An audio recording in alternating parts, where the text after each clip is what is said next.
सध्याच्या स्पर्धेच्या युगामध्ये माणसाकडे कला असेल तर तो व्यवस्थितपणे जीवन जगू शकतो. कारण सध्याच्या काळामध्ये शिकणाऱ्या तरुणांचे प्रमाण वाढल्यामुळे सरकार प्रत्येकाच्या हाताला काम किंवा नोकरी देऊ शकत नाही. त्यामुळे जर तरुणामध्ये कला विकसित झाली तर तो त्या कलेमध्ये निष्णात म्हणून निश्चितपणे आपली कारकीर्द आटकेपार झेंडा रोवून दाखवू शकतो. कला कोणतीही असो, शेवटी ती कला पैसा आणि सन्मान मिळवून देत असते. अशीच कला सोलापुरातील एका चित्रकाराने रांगोळीतून साकारली आहे.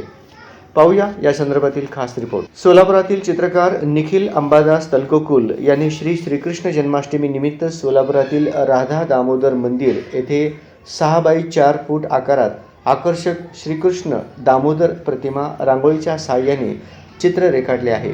ही पूर्ण रांगोळी काढण्यासाठी 8 तास वेळ आणि 10 किलो रांगोळी लागली आहे.